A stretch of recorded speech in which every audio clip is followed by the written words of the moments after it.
Okay. Welcome back. Our second panel is on the enduring gender gap, and I think it'll be very interesting to find out what it really is, as distinct from the kind of caricatures in which people talk about it. It will be moderated by Christine Mai-Duc, who is a politics and breaking news writer of the Los Angeles Times, and go ahead and write.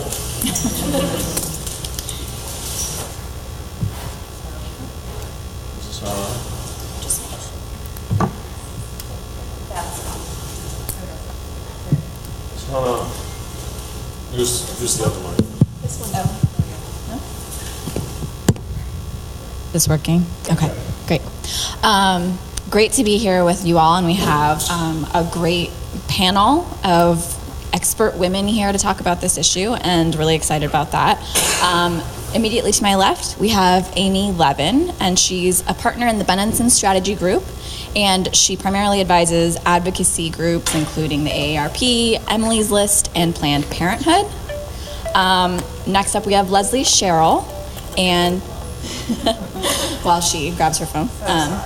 She's former vice president of ABC News and also a fellow at the Unruh Institute of Politics, and also used to work as a White House staffer and the Manhattan Institute for Policy Research. Thanks for being with us. And also we've got Professor Junn, professor of political science here at USC, and also vice president of the Western Political Science Association. And lastly, Margita Thompson, who's Vice President of Communications of the California Resources Corporation, and also former press secretary for Governor Arnold Schwarzenegger. So please welcome our panelists, and thank you for being here.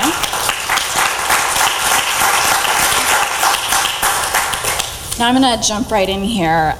So a year ago today, probably many people in this state, lots of people even in this room, thought we were weeks away from having the first female president. That at least was what it felt like at the time, 1 year ago today. Obviously that didn't happen. So some of us might even be wondering, are we going to have a female president in our lifetime? I'd like to open up that question to the panel to start. Sure, whoever wants to jump in.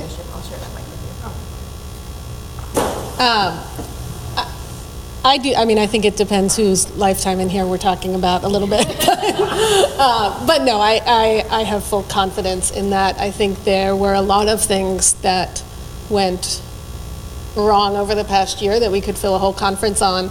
And gender was a part of it, and certainly had dynamics in it. And I think the fact that it was, in some ways, it's about gender, but it's also about that she was the first serious female contender for president, and there were things that you had to sort of break through on that front.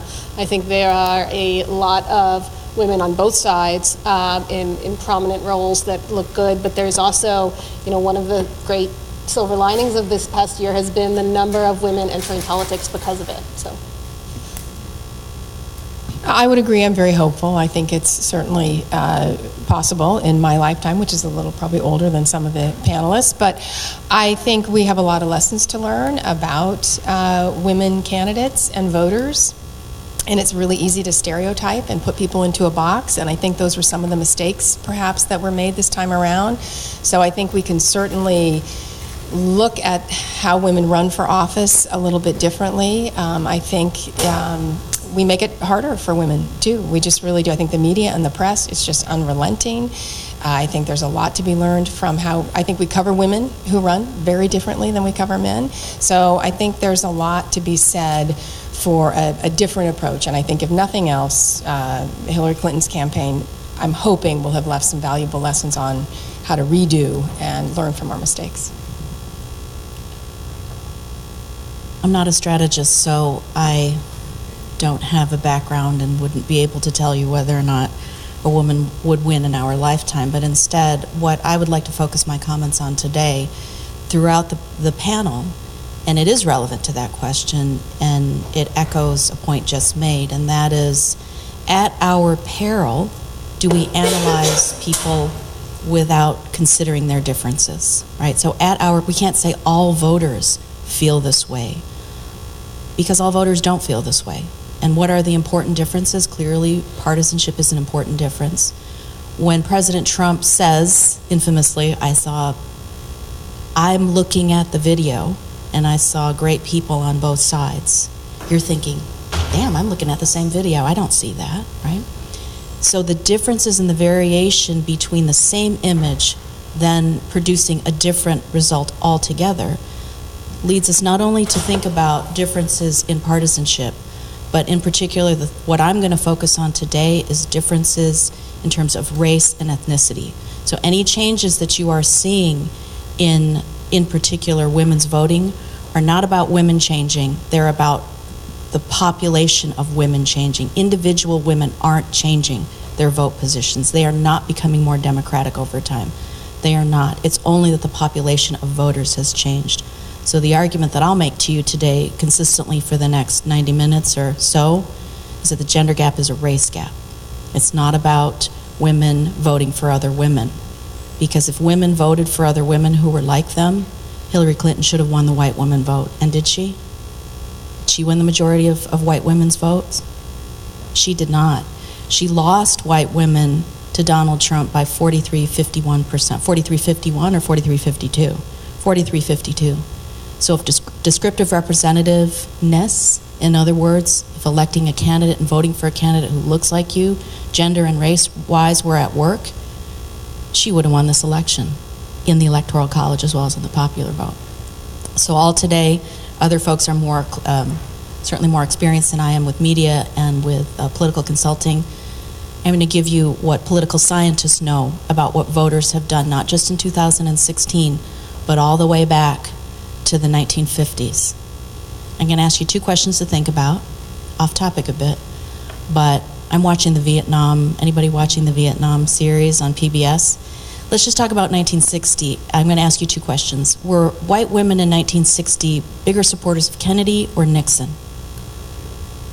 What's the answer? Kennedy or Nixon, 1960? Nixon. Yes, they were. Would anybody think? I thought it was Kennedy. I'm supposedly a specialist in this area, right? They favor Nixon by a 10% margin, okay? And it's white men who put Kennedy over the top, not white women. And the last thing I'll leave you with, and to the question of whether or not a woman will be president, it all depends. A lot of it depends on white women, because where white women vote is usually where the candidate wins, right? So where the majority of white women vote is usually where the candidate wins. So 1960 is an exception, and so are 2008 and 2012. So in how many elections, presidential elections since 1952, have white women voted more Republican than Democratic? You already know I gave you 1960, right? How many elections? There are 18 of them. 1952 to 2016. How many of those 18 elections have white women voted more Republican? Someone take a guess. All? Okay. Really? Half? Is it just you don't know, or? 12. Good, but wrong. 16 out of 18. Okay, there have only been 2 exceptions to that rule. White women have always voted Republican, and this election is no exception. So the gender gap is a race gap. It's not a gender gap. White women, women do support Democratic candidates more now, but not by a huge margin. The big difference is in the population of voters. So I'm off topic a little bit, but. So I would say absolutely, we can have a woman president in our lifetime. It just depends on who that woman president is. And what we see is that there's a notion of unconscious bias that goes into this as well, in terms of what is it that we are accustomed to seeing, and what roles are we accustomed to seeing women play. And I think that that is shifting over time. You see it shifting in Saudi Arabia. Suddenly women are actually going to be able to drive. So that's way in a different stage of life. But we also have a situation where women were being criticized for the first woman who was an NFL announcer 2 weeks ago was being criticized, like it just seems weird that a woman is calling a football game. And that was women criticizing it too. It wasn't just men. So this has to do with all of us have this unconscious bias. This isn't anything that's bad or wrong. It's just if we can try and think about what that means. I would also say that the Hillary Clinton losing doesn't necessarily mean it's the downfall of all women candidates, because to me, part of her branding and her slogan was "I'm with her," and to me, there's an inherent problem with that, because that is not about the people; it's about her. And so that to me is a fundamental miscalculation that has nothing to do with gender, although it was trying to use gender to get people to assign themselves to her. And so while I'm Latina, I'm proud of it. I'm a little bit of an odd Latina. So, we were at a conference yesterday, called Latina Republicans Unicorns, so hug one if you see one. Well, please come up, hug me later. We're complex individuals. We aren't just defined by one thing. We're not just defined by our gender. We're not just defined by our ethnicity. We're not just defined by our sexuality. So what you're seeing is that traditionally things, I think, have been assigned in terms of silos and vertically identifying people by these identity politics. I only use that, I don't mean in a pejorative sense. It's just like that's kind of how we've been accustomed to using it. And what you saw, I think, in the 2016 election was a horizontal cut, which was those people who were above the line that were comfortable and doing well economically, and those people who were below the line and felt threatened that the American dream was slipping through their fingers. And that pull, I think, was much greater than any sort of thing in terms of what it is and with whom I identify. So I'd like to jump right into kind of looking at the 2016 election, what we do know about the electorate, who voted, how they voted, and when we're talking about the gender gap, what we're talking about is that women supported Hillary Clinton 54 to 42, and men supported Donald Trump 53 to 41, so almost the opposite. Now, as Professor Junn said, a lot of that may be explained by the racial gap. So maybe we can start with Professor Junn and talk a little bit more about what we do know about the women who voted for Hillary Clinton versus who didn't, and what some of the other demographic keys were to this race. Okay. So that is correct. So the gender gap is ordinarily defined as the difference between support for the winning candidate among men versus women. So men are always, and recently, the gender gap has only been identified since the mid-1980s, since the Reagan years. And at that time, the gender gap has gone from anywhere between 7 to 8% to as large as 11%, 12%, and that is true in this case as well. So women overall are much more supportive of Democratic candidates. In this case, the losing candidate in the Electoral College, Hillary Clinton. Now, having said that, white women are not supportive of Clinton and were about 9 points behind in their support for Clinton versus Donald Trump. So what makes up that difference? Is it on? I don't think the microphone's on. Yeah. How's that? Okay, sorry about that. I just wasted all those statistics. Okay, so what is it so that's the gender gap, right? The gender gap's the difference in proportion of support for the winning candidate between men and women. And so in this case, the central dilemma that people can't quite understand is how can it be the case that the gender gap still exists despite the fact that white women, who are the largest portion of the electorate, the single largest group in the American electorate, are white women? How can it be the case that then the gender gap's there, but white women still vote Republican? And how can that be the case? It only starts, the gender gap only appears since the mid-1980s. And prior to that, men and women, there was no gender gap. Sometimes men were a little more Democratic and sometimes women were a little more Democratic. There was no significant gender gap for Democratic candidates among women. What happens, there are two major things that happened in 1965. Does anybody know what they are? Two major pieces of legislation that passed in 1965.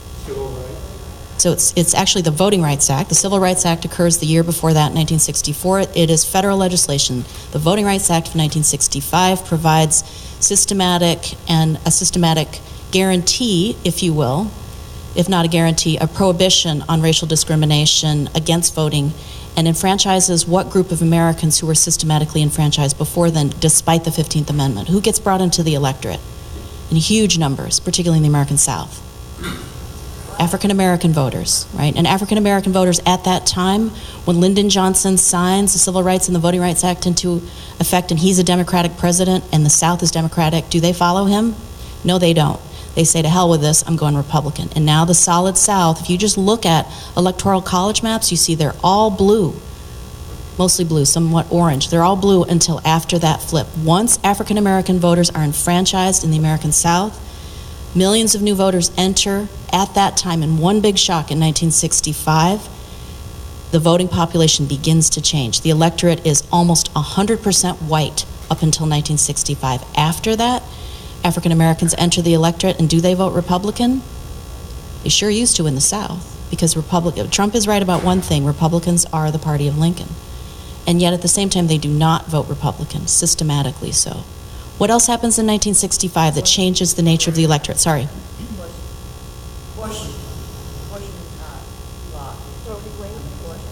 Abortion, no. Abortion doesn't happen until, I believe, Roe v. Wade is 1973. Okay.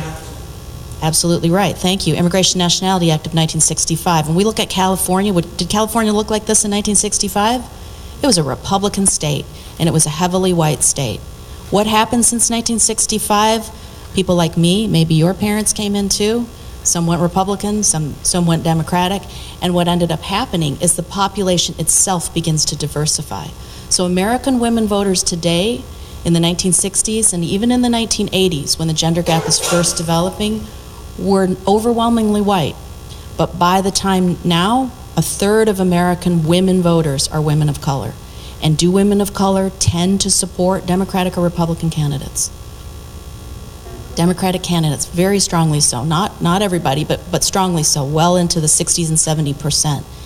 And that carries, that large group of minority women voters carry white women across the finish line to make them only look more Democratic. They are not. I'm really glad you brought that point up, because I want to jump in here and talk about something that we don't talk as much about, which is turnout, right? And there's obviously disparities among white women, white voters in general, and people of color who are voters, women of color who are voters.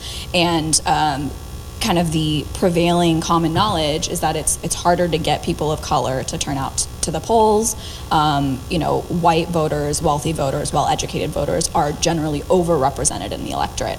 So for those of you who are, have more experience with political consulting, with politics, what are some of the reasons behind this enduring gap in turnout, and how do we see that affecting outcomes like 2016, where white women are really the drivers of the gender gap? They're not the driver of the I'm gender sorry. gap. Okay. They're not. They're precisely the opposite of the driver of the gender gap. Well, there is still a gap between white men and white women. There are. There is. There is still a gap between white men and white women, certainly. But to your question on turnout, I think it's a lot of it is linked to education, just like a lot of, white college women voted for Clinton, white non-college women voted for Trump in huge numbers, and was one of the sort of less well-predicted things about it. Education is a huge piece of turnout, and even, one of the things they've found in experiments is letting people know the date of the election. Where to vote is a huge thing. I think it's also about economic mobility in a very sort of short-term way. It is much harder for someone who is not the boss, is not the executive, maybe has more than one job, can't afford childcare, to go vote on election day. And some states are making a lot of progress on this, but a lot of it is just there are more economic barriers to voting for lower-income people than others. And then finally, there's also the sort of how much they think it affects their most pressing needs of the day. And I think what you see with a lot of younger people, low income, the groups that do vote in less numbers, is they just don't feel as affected by what goes on. And you could certainly argue that's because the politicians they're voting on are not focused, or have historically not been focused on their issues. Oh, sure. No, I'm done now. I also think this election was just a rejection of the establishment, and I don't think you can have this conversation without that discussion. I think people were surprised at the result, but if you got out and talked to voters, it was just a wholesale rejection of the establishment. And I don't know where that comes down in the race issue necessarily, but I do think it was a driver. I think a national holiday for an election is really one of the simplest fixes. I really do. I don't know why we haven't done that. We have, it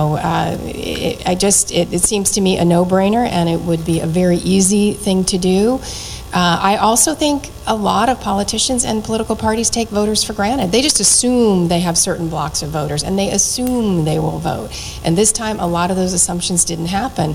A lot of people thought Hillary would win, so they didn't bother voting. A lot of people thought their vote didn't count. There's a lot of cynicism there, too. So I think we need to work on the cynicism. I think we need to work on a national holiday. And I think people have to stop taking voting blocks for granted and just assuming they're theirs. So that would be my 2 cents on that. I think that we have a crisis in the country in terms of civic education. Children are not learning about civics when they're going through elementary school. It's not in high school. And when we live in this country that I am so proud and I feel so lucky to be living in, there's a responsibility that comes with it. And so I always think of JFK's quote, look not what your country can do for you, but what you can do for your country. That sense of giving back to country, I think, is something that people don't necessarily, maybe millennials don't necessarily think about, because millennials haven't had to face the crisis of what happens if this country doesn't exist or having to go to war. And so that connectedness, so that's kind of the academic long term. I do think that there's also this notion of, why should I vote? It's not going to matter. People aren't talking to each other. Things aren't going to change for me. And the conversation is happening at such a symbolic level, where on psychological footing, where you're trying to have these rhetorical wins, and you've got this hyper precision in language that's giving people actually wiggle room to do whatever they want. And so what we saw in 2016 was that people like blunt language. People like someone who talks like me, and so this whole notion of, I want to blow up the entire system because if it's not working for me now, the irony of it is that they've blown up the system, but they want people to talk to each other because they actually want bipartisanship to get things done. And a lot of people are operating on this lower level of, like, I just need physical safety and financial stability, as opposed to the symbolic conversation that's happening. And I would say a pox not just on the political class, but on the media class, because they're all just feeding off of each other. No offense, Christine. None taken, I guess. Actually, I wanted to piggyback on that point, just because when you said, kind of blowing up the system, I remember that your former boss had a moment where he called legislators girly men early in his administration as California governor, and said he wanted to blow up the boxes. I mean, in your experience, he then kind of stepped back from that abrasiveness, I guess. And what's your experience in how he was able to turn that around? So, a lot of comparisons were made during 2016 about what's the difference between Arnold and Donald Trump. I would say one difference is probably that Arnold genuinely likes people. He wants to be surrounded by people. He likes people. He does have a flair for the showmanship. And when we were first elected, there was an incredible amount of interest in what was happening in Sacramento at a time when no one really pays a lot of attention. So we had the Capitol bureaus weren't just staffing up one reporter. We had 2 reporters from the LA Times. We had 2 reporters from the SAC-B. We had TV stations establishing Capitol bureaus. The first year we issued like 450 press credentials. And now I don't even think that they're issuing them anymore, because there aren't that many reporters left who are covering the state Capitol. Oh, good for you. Okay, good. But so it's a diminishing class. What Arnold did, though, is that he would go for the showmanship. He would go for the sweeping. He wasn't someone that people thought of as a traditional Republican, and you shouldn't have, because he wasn't. But he was able to try and do some things in an unorthodox, sweeping way, but at the same time acknowledge when things didn't go right, that he was sorry, that he should have listened to the people, and then tack back down to the center. And what we also had was voter sentiment, where people very much wanted him to succeed. So they were willing to give him a pass when he would say, I should have listened. But getting back a little bit to gender, there was certainly gender issues that he had going into the campaign, and he was able to diffuse them by saying, where there's smoke, there's fire, and I apologize if, I forget, I didn't work on the campaign, but something like, I apologize for if I offended anyone or hurt anyone. And just that little bit ended up diffusing what a lot of the back and forth was. Plus he had Maria standing next to him, which was very helpful. So I don't know if there was necessarily a gender gap in electing him, but I do think that during our first term, which is when I was press secretary, we had united people on both sides of the aisle, that people wanted to give him a chance, and people liked the idea of him blowing up the boxes in state government. So I think that is a current that runs deep through California, but also we're seeing manifest itself throughout the rest of the country. So jumping into that, I want to talk about some of the issues, the themes of the 2016 campaign. One of the questions being, did Hillary Clinton, the candidate, being a woman, hurt her chances?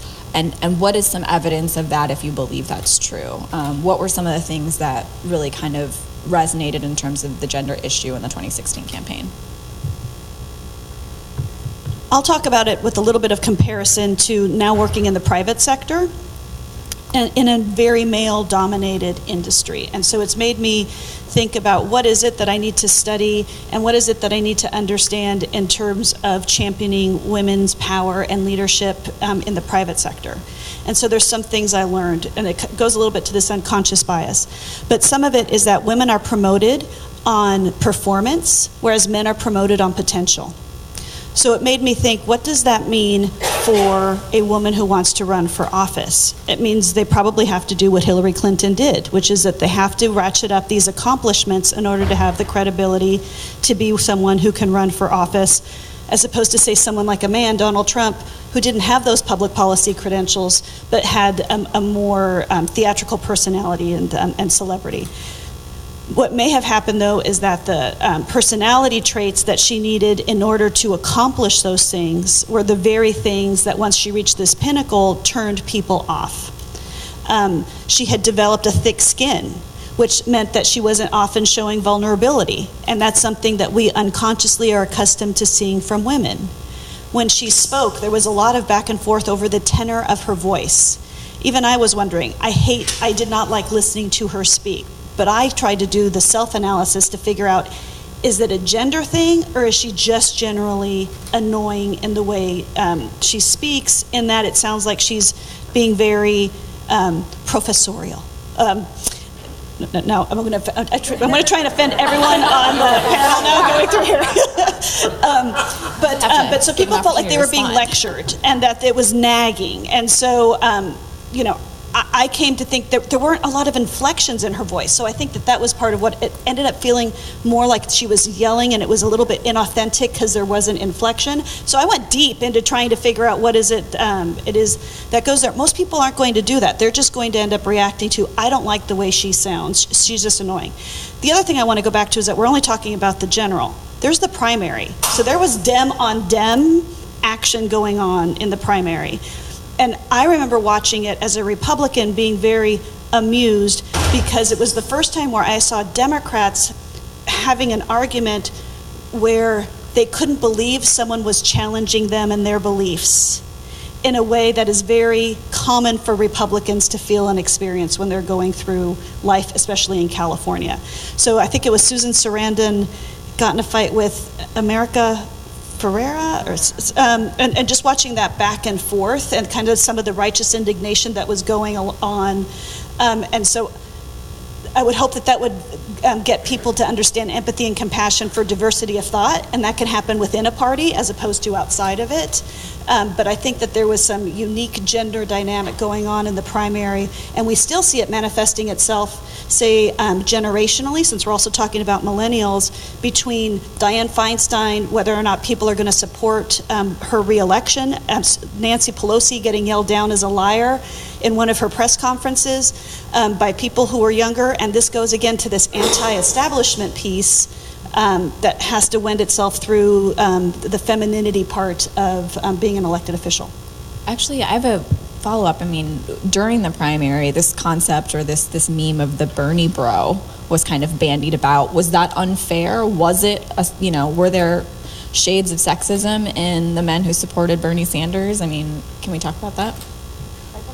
I didn't hear. I didn't. Yeah. Bernie bro. Sorry. Bernie bro. I guess I'm not just educated on the Bernie bro. Too much in the Twitterverse of journalists. Just the idea that the Bernie bro is this young millennial male who insists that he's not supporting Bernie Sanders because Hillary Clinton's a woman. Because he doesn't want to vote for right.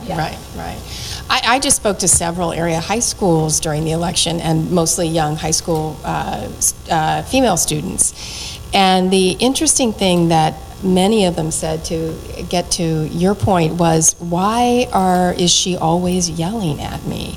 And I think the screaming, particularly for younger, and these are, most of them not even voters, 16, most of these young girls, they are not, they're just not accustomed to people yelling at them. It's not something we tell people not to do. When you start yelling, you've lost your argument. Who was the bigger screamer in this election? Oh, I'm just talking, no, she was asking me about the women issue, about her. I think people took, for a lot of these girls, they said the same thing about Donald Trump. He was a joke. I don't think they ever thought he would win. He was a celebrity. I'm saying it's a pox on both houses. I'm not doing an either or comparison by saying that about her. I'm certainly not supporting him, so I would not jump to that conclusion. I'm just telling you what the feedback I got, which was they wanted to support her. They wanted to like her. They were excited there was a woman running for president. This, for young 16 high school girls, was a thrill. And they could not in any way relate to her for whatever the reason was. The Women's March, a lot of conversations about that. And then the one thing that makes the news, Madonna, completely undermines the message of that march. So I think we have to recognize the messages that we're sending and the way we're delivering them, and people hear them very differently. And again, I'm not doing an either or comparison. I'm just addressing the question of to why she didn't get the traction that some people thought she should. Professor Junn. Follow-up question for you. What was the composition of those high schools? Were they white high schools? No, they were not. They were primarily Asian. Asian high schools? Okay. So I can talk about that too. But let's talk about millennials a little bit. And I do want to note that we are talking about politics here and campaigns where every advantage you can get, you will use. So if you don't like her voice, you're going after it. If you don't like his hair, you're going after it. If you think that all of this is up for grabs. And the question has to be not a bunch of cherry-picked, and then this happened. Because actually, if you're systematic and look at it across the board, many critiques were made not only of Hillary Clinton, but of Bernie Sanders' appearance and his voice and his accent and his huge whatever. All of those things were made. This is politics, and the whole point of it is to go after any potential weakness you can find. The issue for us is to say whether or not there's something systematic about her gender and about the fact that she is a female candidate that disabled her in any substantial way. I give to you only the actual popular vote, which of course we don't know the actual number of, but we've estimated that popular vote to be almost 3 million more votes in her favor. And in this regard, Hillary Clinton did not lose the election in the popular contest. And in this regard, she was more popular than him, despite all of these challenges. And I actually beg to differ here. I don't think that in any substantial way will we demonstrate systematically and post hoc with good evidence that gender was the main thing, right? There are a lot of reasons why. In fact, if Hillary Clinton had been another generic woman, she might have done better than this woman who had much more baggage to carry as a function not only of her own political career, but that of her husband before her, and all of the hatred that came with that.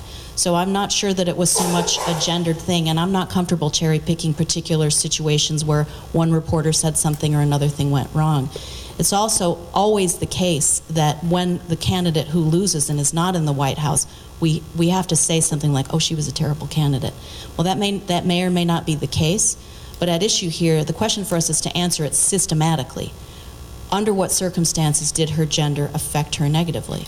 And if these students, and let me just bring it back to, unless someone wants to comment, I think we're supposed to be talking about millennials. So did millennials support Hillary Clinton? You think they did? So 30 and under, yeah? Did you? Students? I mean like in general. Yeah, right? By a lot. As much as she supported Barack Obama, who, by the way, was a college professor, a law school professor, and was, in fact, the one accused of being professorial. I don't think it's such a bad thing, but, But anyway, all right, so was it a lot of support for Clinton? Even if people couldn't get all that excited about her? A lot of support for Clinton, right? Relatively speaking, compared to the older generations, right? So they actually weren't the candidate for change, right? They weren't the candidate for blowing up the system, which is ordinarily how we think about it. Young people want to blow up the system, right? But did young people vote to blow up the system here? Nope, they didn't. They voted for Hillary Clinton by a majority. If I could actually, I just want to go back on the original question about how gender affected it. I don't think she lost because of gender, and I don't know that any serious critique says she did. But I think it is interesting, especially for looking forward, how gender affected the election. And I think to your question about I think there are two ways that I would add on to what was said in the beginning. One that I think did come up in the primary as well. There was a lot of blowback to this idea that she was the first woman president. I did the research on millennials for the Hillary campaign, and consistently from Bernie voters or from third-party candidates, you heard this, I'm not going to vote for her just because she's a woman. Apropos of nothing, that was just sort of what they felt like they were being pressured, and there was a desire to push back on that. I've seen in research when you put as a woman in front of a statement, women are less likely to agree to it. There is a desire to push back on that notion. And so I think, I'm with her actually didn't come from the campaign. It came from outside the campaign, but to this day, plenty of people think it was her slogan. And I do think it was a problem. I think it really did create some backlash within both women and men, primary and general. I think the other way that gender affected it, in addition to everything here, is it was, among a million other things, an unwelcome distraction. I can't tell, for people who did focus groups for the campaign, we have all had way more discussions about menstruation than any of us ever want to have again. I was in a group of millennials, and they were on their own talking about, could she be trusted in sort of high pressure scenarios if she had her period? And one guy, a couple guys were talking about it. Another guy, it was a group of men, but it came up all along. A group of men, and one guy said, I don't think she gets her period. And a third one said, she's pregnant? Like, it was, there are just things that you had to deal with that were distractions from, along with a million other distractions, and this wasn't, we heard this all across the board. And Professor Junn, I think part of your argument is that, this is politics, these were campaigns. In a lot of ways, the story you seem to be telling is that this is a bigger story of demographic change, that there's kind of demographic destiny in these results that have existed. Maybe not, you wouldn't put it that way, but if you can explain maybe what was important in this election, how, That I don't know. Yeah, okay. But I want to follow up on this. So young people 30 and under supported Clinton. So they were not bomb throwing like they were in the 70s. And by the way, most of them weren't bomb throwing in the 70s either. Did all young people support Clinton? Okay, so by racial group, back to the race ethnicity thing, did white young people, did white millennials support Hillary Clinton? They did not. They did not. I know, you're like, what? Yeah. Don't be surprised, because the only demographic group, people like to talk about married and unmarried, the unmarried women. And then I guess the day of your wedding you become a Republican? Not so much, right? So married matters because of the structural conditions under which married women are. It's not the day you get married you become Republican and that changes you, right? So if you think carefully about, you don't want to always be analyzing on the basis of race, but the most important variable, the variable, if you put a whole bunch of things in your regression equation, so that would be an explanatory model that tries to separate out which things were more important. Gender doesn't have much of an impact in this election, so the gender of the voter has not much of an impact, even though the gender gap is there. The biggest variable in the model, obviously party identification, and when commentators on TV say, it was party that mattered, to that I say, well, yeah, obviously, right? But race actually does matter more.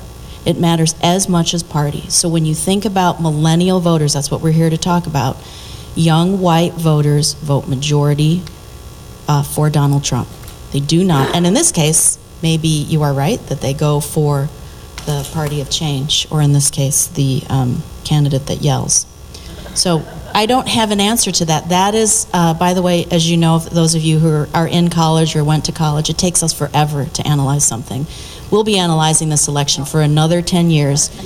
And yeah, and so, and because we want to be, I'm not saying that people aren't careful, but it's easy to analyze something quickly and come up with 5 reasons that you think matter, but you really have to listen to what the people have to say, and that takes a long time to interview them, not only in focus groups, which are important, but fraught in their own way, but systematically to analyze and try to understand what's going on. But at base, what is happening?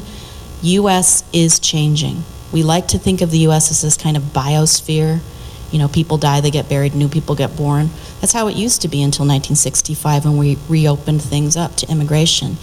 And to the extent that the Republican Party continues to be the party against progressive immigration reform, Democrats will benefit from new voters, whether they are from Africa, Latin America, or China.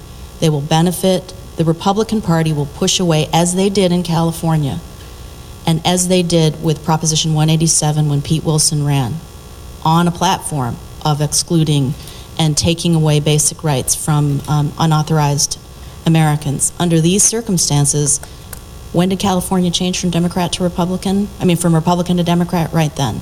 Right? And that slowly changes, and who is it that signs IRCA into law?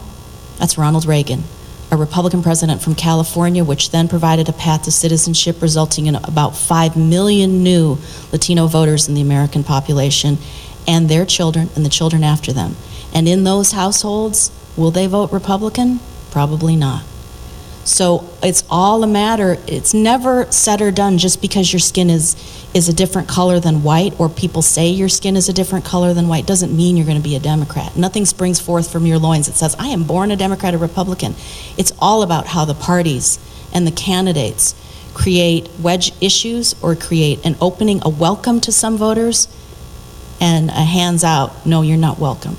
And the way to understand that is to see the extent to which candidates and parties are open to new voters. If the Republican Party was more open to immigration and to Latinos and to African Americans, and particularly to Asians, who you think might be the most likely to go Republican, they're not. They're no more likely to go Republican than Latinos are today for that same reason. So it's not a preordained thing that it's only about race. It's about race because the parties are making it about race. One other question I have, yesterday, I think in an interview, Michelle Obama said, any woman who voted against Hillary Clinton voted against their own voice. Now, no, hearing something like this, what do we know about the women? It's early. We will be analyzing this election for a long time. Is there anything we can say that we know about the group of women who voted for Trump? And do comments like this hinder kind of understanding them or engaging them, or at least for the Democrats, trying to attract them to, the Democratic side, I guess, in the future, or voting for their candidate? I just have to say, I think there's an irony in someone saying something like that when we're trying to say that there's diversity in women. You can't say necessarily stereotype someone and say 100% this is what you need to do because of this piece of your identity, and yet that is what the guilt that is being imposed on people who showed some diversity of thought. So I think that is what ends up creating something that creates the environment where a Donald Trump candidacy can exist. Because what happens is that people are afraid to show diversity of thought. And so the loudest voices out there, in California they happen to be Democrat, in other parts of the country they happen to be Republican, so this is a bipartisan issue, where people who think differently end up subsuming what it is that they think, and it's like a pressure cooker, and at some point it's going to end up exploding, and then it explodes and you suddenly get Donald Trump splattered all over your wall. And so so we need to figure out a way to be able to understand what is it that made people vote a certain way. Because I heard Hillary Clinton, she has said she lost because she was a woman, and I think she also said women voted for Donald Trump because the men in their lives told them to. And that's like a scary, what? I think that they might have voted that way because they saw the men in their lives coming home and downtrodden because they lost their job and they don't know what it is they're going to do in the future to bring that paycheck home. But it's very hard to, when you are a losing candidate, to start blaming the voters. That's a very scary place to go. And I think that Hillary Clinton's gone there, and I thought it was odd that Michelle Obama decided to go there. Do you want to add anything? I would just add, I think the economy was a big issue for women voters, and I think that that feeling of you have to vote for her because she is a woman, it just didn't hold up, and I think a lot of women voted for economy and healthcare. I mean, Pew came out with that survey. I don't know. I'm always a little skeptical now about polls. I think people aren't honest. I think people don't really want to say, which is why it's going to take a long time to analyze it till the things kind of bubble to the surface about the reasons for why people did it. I think it's very hard for them to be candid. They're really afraid of being criticized. But I think in the end, you look at issues like healthcare, the economy, they are a bigger driver than gender. So we're also talking today about the new American electorate, and there's this thing that some call the rising American electorate. It includes unmarried women, people of color, and millennials. And apparently in the 2016 election, they made up, for the first time in history, a majority of the electorate. So it seems as though we'll only continue to see that grow, and apparently unmarried women are one of the fastest growing subgroups in that. When we talk about unmarried women and their importance in the electorate, like, what does that mean? I mean, it strikes me that when we're talking politics, more often than not, the messaging to women is, as a woman, if it's a female candidate, or, I'm thinking about the mothers out there. I mean, that's what you hear. There's not really a lot of specific messages that I've seen go out from candidates and campaigns. So what was their importance in the 2016 election, if we know that, and what can we expect from them in 2018 and 2020? So you said it was unmarried women, millennials, and people of color. People of color. Okay, so I hit 2 out of 3. So I will be the spokesperson for unmarried women. I think that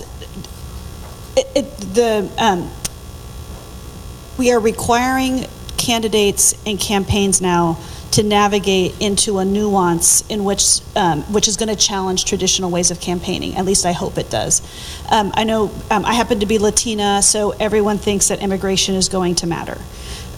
Immigration does matter. Immigration matters as a gateway issue. Immigration doesn't matter because I am afraid that I'm trying to get a parent over to come in here and take someone's job. That's not it. It kind of is a way for people to gauge through and navigate through a very complicated political environment. Same way for women and unmarried women. So they're going to talk to you about education, or they might talk to you about childcare.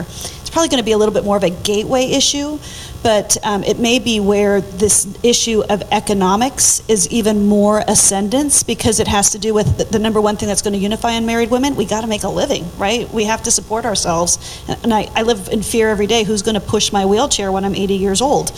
I better make a lot of money so I can pay someone to do it, because I'm not going to have a child that's going to be able to. So, but that could be a fear for unmarried women. Who's going to take care of you? Social Security is not going to be there. It's how are you going to think about these things in terms of a society that very much more has to deal with the individual as opposed to the family, when American society really has been defined by the family. So I'm going to, it's generally progressive pollsters that have really gotten behind this idea of the rising American electorate and defining it as such. And so this is sort of apocryphal for me to say, but I think unmarried women under 60 as a pollster is a ridiculous crosstab. And it's just sort of a ridiculous concept to think about. It is, part of the reason there's more of them, one of the biggest parts is millennials are waiting a lot longer to get married. So, often they'll talk about now there's more millennials than seniors, or women are really important. I mean, they're 52% of the electorate. Of course they're important. So I think it's sort of a construct that sort of makes for interesting but not actually useful analysis. Unmarried women are young millennials who are more focused on getting out of debt, or dealing with the fact that they don't have a college diploma in today's world. And you've got single moms in their 30s and 40s, and you've got widows in there. So I think it is sort of a data byproduct that is not actually particularly useful. I want to agree with that. You don't have to be married to have a kid, right? I think something, I just looked it up, about 40% of babies born in the United States are born to unmarried women, so the relationship between marriage and children is imperfect. You can have kids and be unmarried, whether you were divorced or never been married. So the childbearing should be a separate thing. And being married also doesn't mean you're going to have kids if you're a woman. So we shouldn't conflate something that was, Leave It to Beaver stage. It's not Leave It to Beaver anymore. And as societies progress, though, there will be probably more births to unmarried women into single households or into households that are not traditionally constructed in this way.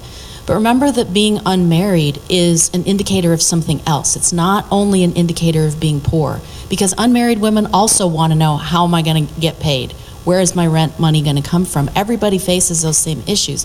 And the question of whether or not that being married or unmarried matters has to be related to the types of policies that are being set forth by the parties and by the candidates. And to the extent that you have like a married policy, like let's take away whatever it is married people get in tax policy, that might be an issue. But otherwise, I tend to agree that it is so in a crosstab, meaning when you get data and you look at how two variables are related to one another, that's pretty useless, in my opinion. What you see, the reason why it looks that way is the same reason that millennials are identified to be more democratic. They're only more democratic because they're more diverse racially. Unmarried people are only more likely to be democratic because they're younger and more minority. So the marriage rates by race varies really dramatically, with Asians and Latinos being the most likely to be married, with whites following and African Americans last. So that is to say, being married doesn't mean one thing. Being married indicates a whole lot of other things that are kind of a stew that do not necessarily mean a category that must be watched. Because on the other hand, if you become a veteran or if you are disabled, those changes in becoming either being a veteran or being disabled may matter. But the day you get married, ladies, you don't turn into a Republican. I just want to add something. It gets down to the single issue. And I think that is really a rarity. There are people where they just have that one issue and that's the thing they vote on. But nobody is truly a single issue voter. And if you are, you're going to probably be disappointed. I mean, I know people who felt that Hillary was too much of a hawk. Well, boy, I bet they're sorry now. So I think you just can't. I think people also, these crosstabs can get you into a single issue voter, and I think people are less inclined to be single issue voters. I just want to, for the last question, kind of look to the future, right? I mean, we've seen women's marches. Emily's list says they've got a record number of women stepping up to run for local, state, and federal office. We've seen, sheroes like Elizabeth Warren get, internet memes, and Kamala Harris is getting a lot of popularity. Can the current climate lead to 2018 or 2020 being a new year of the woman? In the 90s when Dianne Feinstein first won her seat, that was considered the year of the woman, and kind of a reaction to the political climate at the time also. So can we talk about forward-looking, what does it look like? I don't know. I'm not as in the trenches in terms of candidate recruitment. I do know that for the California legislature, I believe the number of women has really declined precipitously. And so you can't have, some people can launch onto the scene without having had elected office before, but you need to have a lot of money in order to be able to do that. So I think that this is something that's going to have less of a sexy appeal in terms of how is it that we're going to be able to create more female U.S. senators and congresspeople, as opposed to how are we going to get people to run for school board, how are you going to get people to run for more local elected office so that you can build up the bench. And I think that possibility exists. In California, I don't know where we stand. I just know that the problem exists that we have fewer women. But Christine, you actually may know more. Well, I mean, also I'd like to point out that, California's had 2 female U.S. senators for a long time. And if, Dianne Feinstein decides not to run, I think all of the candidates who have said or been rumored to want to run are men. So, it's... And the Bernie-crats that are still very much active in California, we saw the divisive fight that was in the California Democratic Party. They're still out there, and I read a recent article where it is all men, and they want to take this woman down. So it's progressive challengers to these women that have been trailblazers. And so what does that mean if we, in terms of the seniority that California has manifested through these female leaders, it's got a lot of ramifications for those of us living in the state. Anybody else like to add anything? I mean, I think it certainly is possible this is another year of the woman, motivated by a few factors. One, just the groundswell in people wanting to run at different levels. I also think, we had talked a little bit before about what was going on in the Supreme Court at that time, but on the last year of the woman. I think the other thing that was going on, you had Clarence Thomas and you had Tailhook, and I think one of the things that leads people to vote for women sort of emotionally, that's something they don't talk about as much, is when there's a desire for sort of more dignified behavior, more compromise, more traditionally female traits. And so I think as much as anything, the sort of petty and aggressive tenor these days could set up a good attitudinal desire for more traditionally female traits. Let me ask a question, because for the Women's March, I never understood what the purpose was of the Women's March or what the measure of success was for the Women's March, because I think that if you're thinking about what role can women play moving forward, lots of women, super passionate, turned out, sacrificed their time, which is really hard. First time they'd gotten involved, but I was like, I don't know what they wanted, and then now what? Well, as a reporter, having been in touch with some of these groups, what I'm finding that people are telling me is that a lot of the women who did show up at the Women's March have been showing up weekly at their Congress members' offices in competitive districts. They've joined other groups like Indivisible, other groups that are fighting for DACA reform. This is in California, mind you. We all know now that we're in a bubble in a lot of ways, but I think that it probably not the same numbers of people and women who showed up to those marches post-inauguration, but there is a movement and a transferring of that, organizing to other things right now.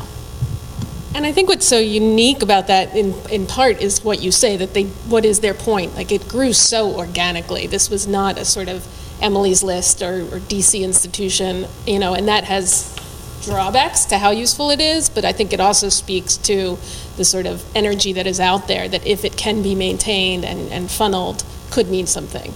But its sort of greatest strength is its greatest weakness, for sure.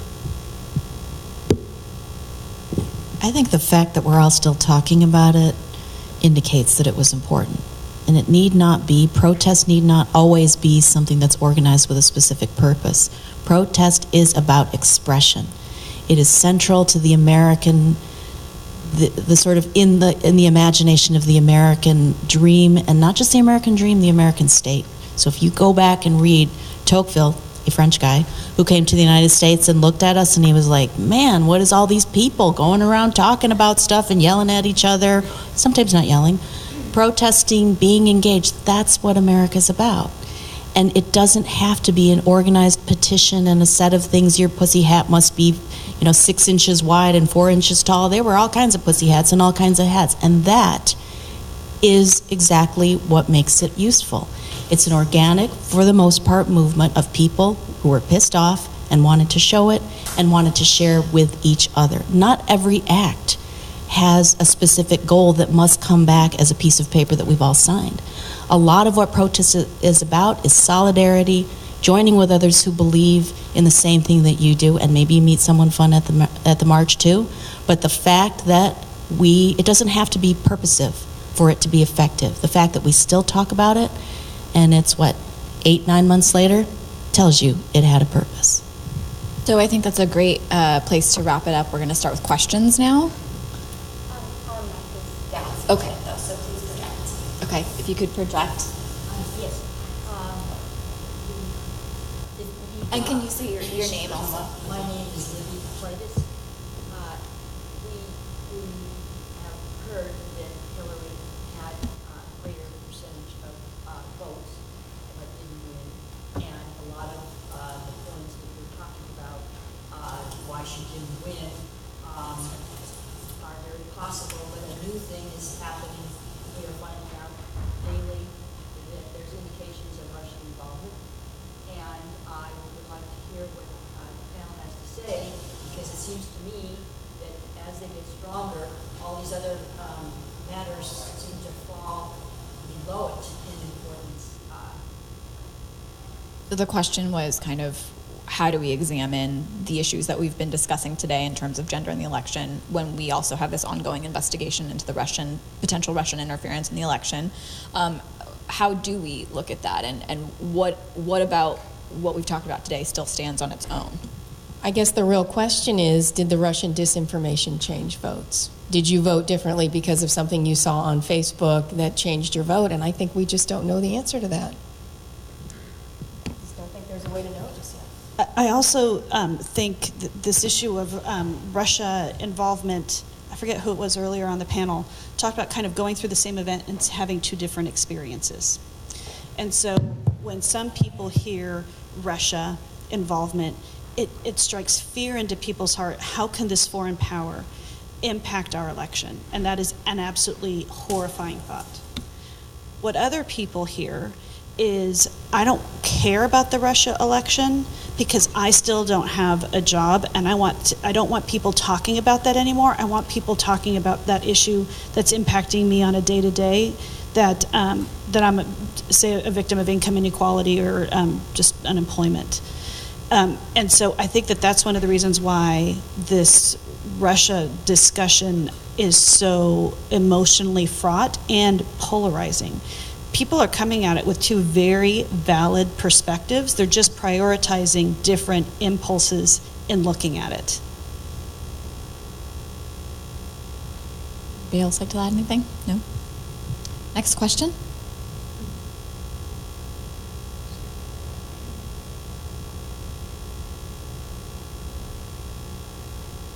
Can you hear me? Oh, yeah.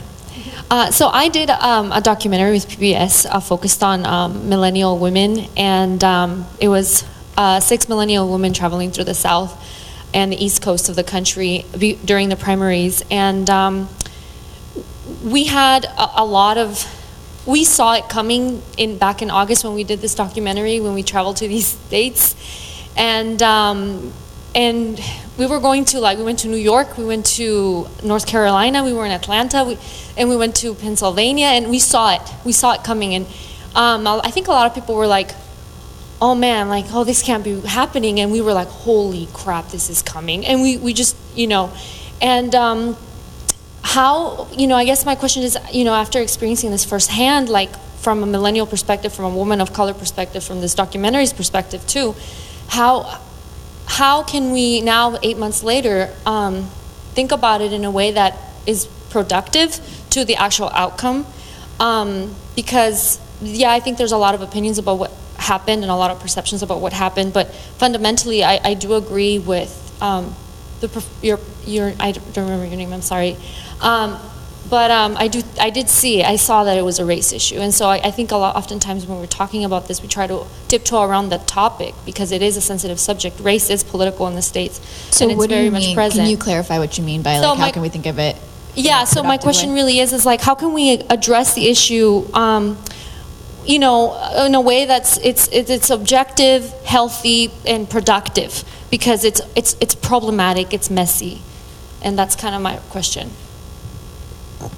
I would just say you have to start with recognizing why people voted the way they did. I have a pet issue that Professor Schrum will know is the Electoral College, and I think that is partly to get the popular and the electoral not jiving is also problematic.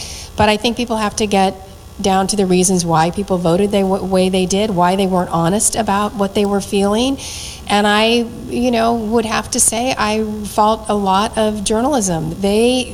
Donald Trump was crack cocaine for these people, and they kept putting him up there and giving him free media. He had such an incredible press advantage, and it almost seemed like a lark and a joke that went too far, and people didn't really take it very seriously. And to get to the race issue, there's no doubt about it. It played into that, but people weren't really listening because it's uncomfortable. So it's easier for a reporter to talk about his Access Hollywood, which is horrifying, than to really get down to the issue of this underlying race current. So I fault a lot of the press. I think people read what they want to read. I think there's an awful lot of not talking to people on the other side of the aisle. I cannot tell you how many people in my field never knew a Trump voter. Well, if you don't know a Trump voter, then you're not going to see it coming.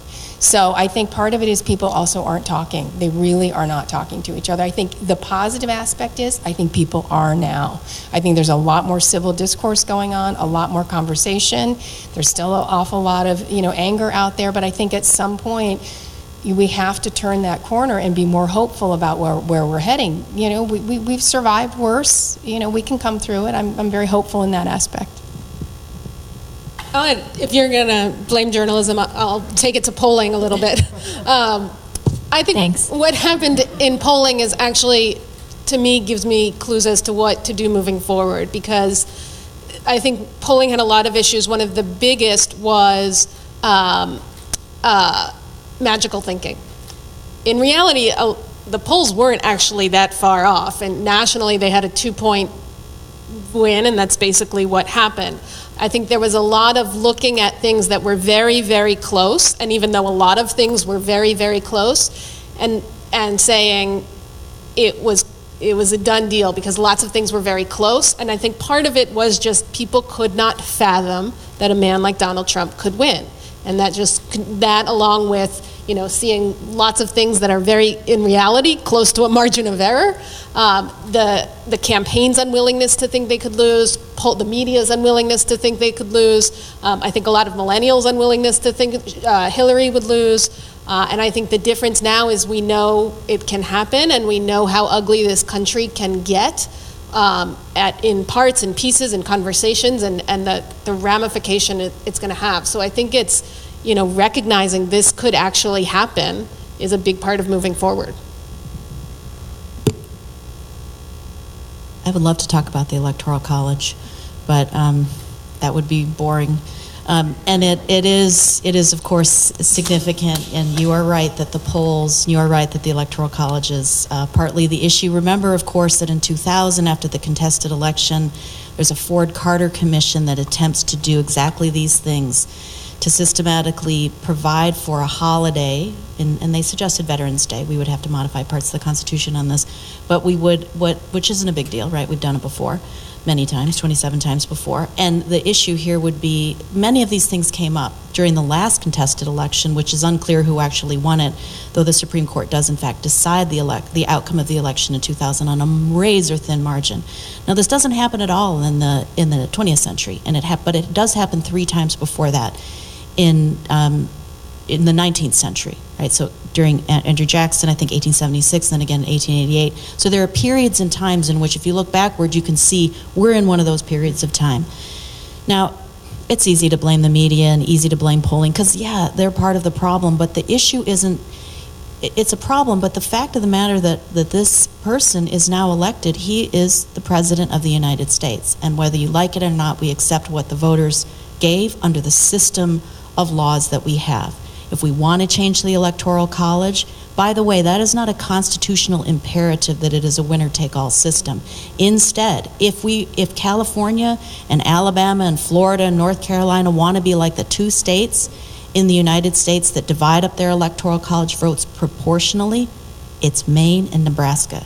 2 totally bizarre states, right? As bizarre potentially as Iowa and New Hampshire in the early series. If the rest of us all did that, Hillary Clinton would be president of the United States today. So it's not the Electoral College necessarily to blame. It is the way that the winner-take-all system, which is, by the way, at whose behest? Who decides that? It is not the federal government. States decide how to allocate Electoral College votes. And I would argue winner-take-all is different. It could be, but why does everybody do it then? Parties do it for the same reason they try to do everything else. They're trying to maximize their power. And by the way, do parties want more voters? No, they don't. It is a popular misconception to think that parties are out there trying to get everybody to vote. No, they're not. They're only trying to get their voters to vote. If you enfranchised everybody and we changed this to Australia where everybody had to vote, parties would be tearing their hair out because they wouldn't know what the outcome would be, right? So don't think for a minute that it's only the Electoral College rules or that it's, only that enough people don't come out and vote. It's a mix of everything. And to your question, I saw it coming. I mean, not that everybody's like, oh yeah, I saw it coming. No, I mean, if you looked carefully at the polling data and you look at white women voters, even after that Access Hollywood tape, I'm going to grab you there, right? You couldn't be any more explicit about where he said he was going to grab us. Even after that, I thought, oh, maybe that'll change it. Nope. You look at white women. Washington Post is one of the only polls that disaggregated, public polls, that disaggregated white women. I've always wanted to know, like on the inside, didn't you see it? Did you see it? Okay, you don't have to say. You had to see it coming, right? If you look just at white women, you had to see it coming. But remember this also. Both of these two things can be true. On the one hand, a majority of white women supported the Republican. And by the way, did that happen in 08 and 16 or in 12? Yes, it did. Did Obama win the majority of white women's votes? No, he did not. Having said that, if you took a big pie and you divided it up, white women, white men, Latinas, Latinos, Asians, men and women, African American men and women, who's the biggest piece of the pie in the Obama coalition? Who is the biggest piece of the pie? White women, you bet. Without white women, Obama would not have won in 08 and 12. So both of those, they seem inconsistent, don't they? That white women as a majority vote Republican, but that still means that because white women are the largest single group in the electorate, if you can get closer to 45 to 46% of white women voting for Democrats, the Democratic coalition will win. And that is exactly what happened in 8, not in 12. So my response to you is it's not hopeless. It's not just like, oh, race determines everything, or the Electoral College determines everything, or the crappy media, or Twitter, or whatever. It's all those things. But it means to say that something is complicated, which is, professors love to say that, it's complicated, of course it's complicated. And that complexity allows for a lot of opportunity to make change. And that is still available to us. I think we're still in a democracy. We could debate that, right? But we're still in a democracy, and we still have elections, and we still have parties, and we still, at least for now, have freedom of speech. So we can make it happen. Thank you for that question. I just want to add one thing. Margita. I say kudos to you for traveling around the country, because most people don't do that. I bet you if we were to ask people how many people have been to Paris, I would have more people raising their hand than how many people have been to Nebraska. How many people have been to Kansas? How many people have been to Ohio? We don't know our own country. And so when people are saying, I don't know anyone who's going to vote for Donald Trump, it's probably no one that left California. And I bet you, even though you may have disagreed with a lot of those people, you were personally changed for getting to know who some of those people were and understood their motivations a little bit better. So we've got issues of race and racism, but we've also got issues of regions and regionalism. We also have educationalism. I'm making up all these words as I go along.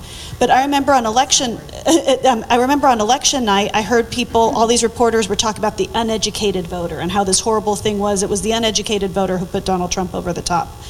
And when we talk about coded words for people in the middle of the country, that uneducated voter, they heard dumb. These people are dumb for having voted for him. And yet they're feeling so angry, they're feeling so vulnerable, and that's what it is that they are hearing. And part of the challenge with the media is that that's the prism through which we're hearing what's happening at the national level. And they are disaggregated from their community as well. They're writing for each other in Washington, D.C. They're not thinking about who their home constituency is anymore, because they're not coming back here to hang out with their community, to know what the community issues are. So you have then a continued disconnect between what is being discussed through the media and what people are feeling on the ground.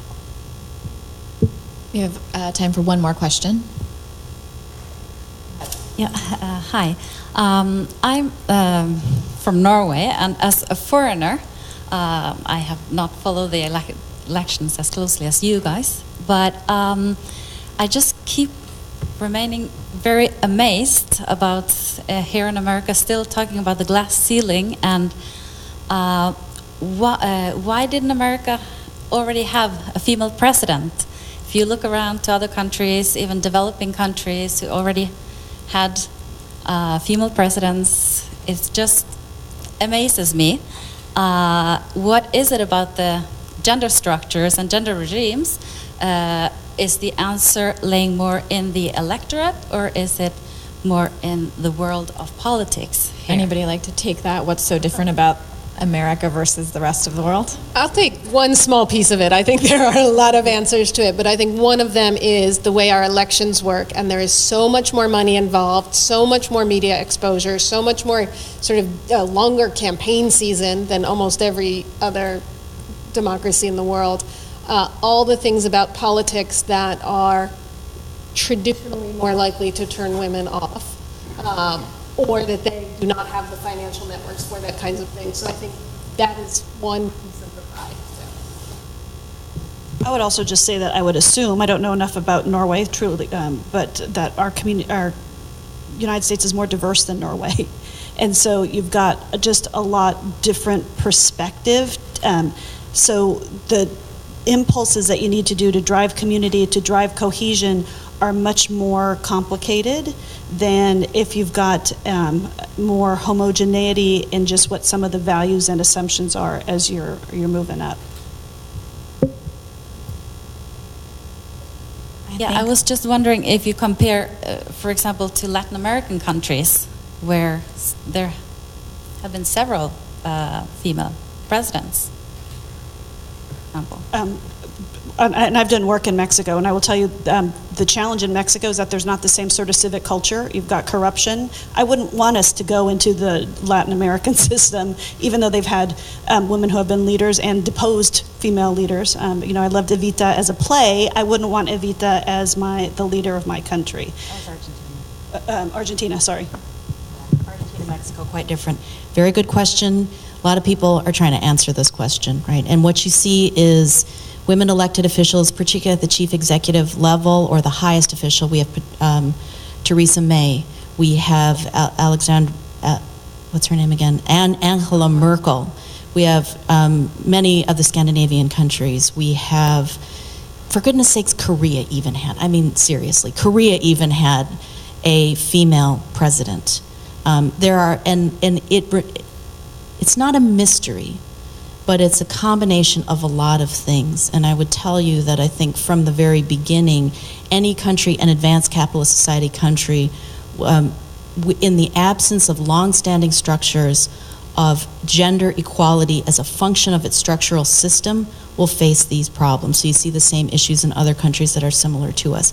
You could ask the same question, not just about why don't we have a female president, why are you female college students in the room still going to get paid 78 cents on the dollar when you get out into your job? Because that is the reality. It remains the reality. And where gender discrimination, I'll bet that it's a reality here at USC as well.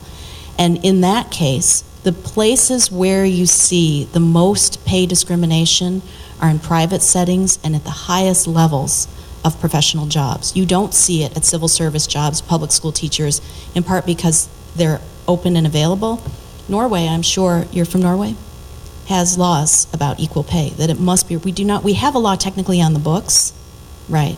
It's like we also have a law about the speed limit on the 55 miles on the 405, and we don't, do any of you follow that law? Right, probably not, right? Involuntarily. Okay, involuntarily, but if you could break it, you would. So there is a law on the books, but it is not enforced. And the place, for those of you with higher education, is the place where you're really going to see it, is when you become a lawyer, or when you become a policy advocate, or when you become an official in a campaign. You probably are going to see it then. So it isn't only just why we don't have an elected official at the highest level, it is why we don't see equality even at this level, right? And I think it goes back to a long-standing, the not a long enough time that gender equality has been part of the system. Women only gained the right to vote in 1920. Seriously, 1920. So this isn't exactly, a bastion of gender equality. Never has been. Hopefully will be. We were actually taxed before we could vote. Well, thank you so much for those questions, and thank you again to the panelists for a very engaging conversation.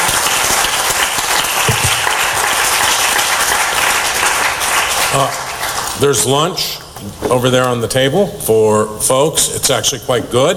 It's from Papa Christos. And we will resume at 12:50. 12:50. We have two great panels this afternoon, so make sure you head back here. Thank you.